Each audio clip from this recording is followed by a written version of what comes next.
My father, Steve Maharaj, was a U.S. Marine in World War II. He came home with a serious problem and a secret that he died with. Dad was a steel worker.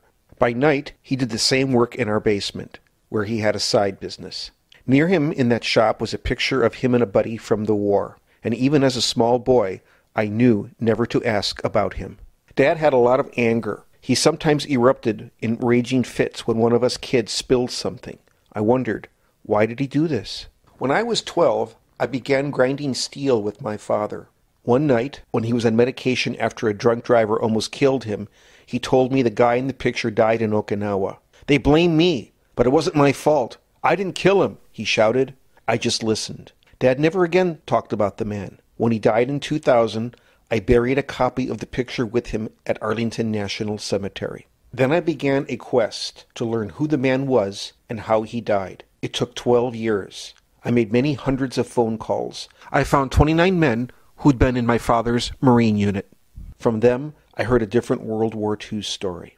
Most of these men had never talked about the war, but something happened to them when they reached their 80s. The silent generation was finally speaking. One of the men told me I was the first he'd talked to about what happened to the mysterious man in the picture, Herman Walter Mulligan, in 66 years. Bringing Mulligan Home tells the World War II story that couldn't be gotten until now. The men, nearing the ends of their lives, opened up. There's Charles LaPant, who was there when my father almost died, the night the Japanese counterattacked on Guam. They couldn't get out, but they started at about 10 o'clock at night.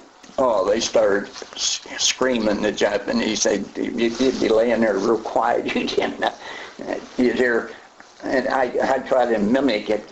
Marine, you die! Marine, you die! Out in the darkness, I mean, you couldn't see. There's Fenton Grainert.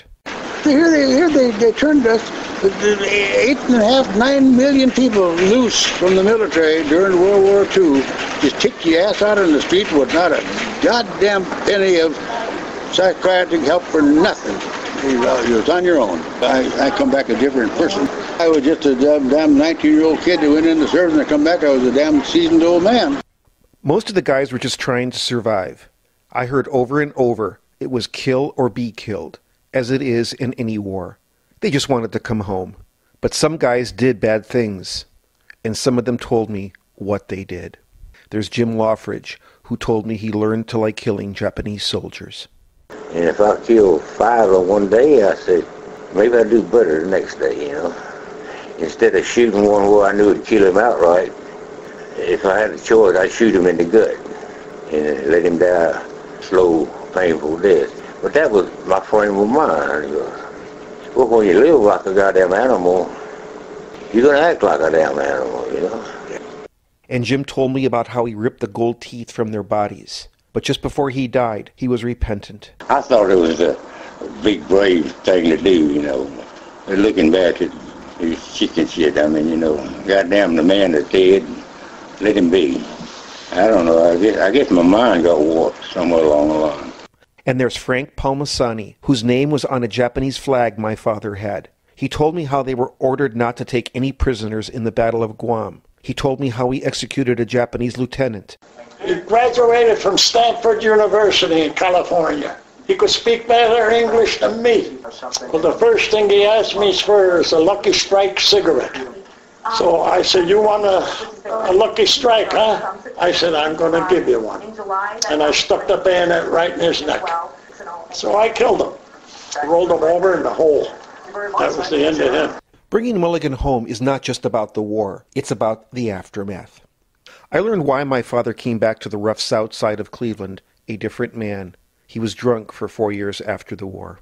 A lot of his rage might have been due to traumatic brain injury, the same issues many veterans from today's wars are dealing with. My father suffered repeated blast concussion, and he was never treated for it. My quest took me to Okinawa in Japan. I found where Mulligan died. Mulligan never made it home from that war, and a part of my father never really came home either. World War II never ended for a lot of people, not just the men who fought, but their sons and daughters and wives. This is a story for them and for the children of today's soldiers who wonder why their parents have troubles. This story is a lesson from the men of World War II for us to listen to today. I've published 8 other books. One of them won a Pulitzer Prize. Another inspired a few songs for Bruce Springsteen.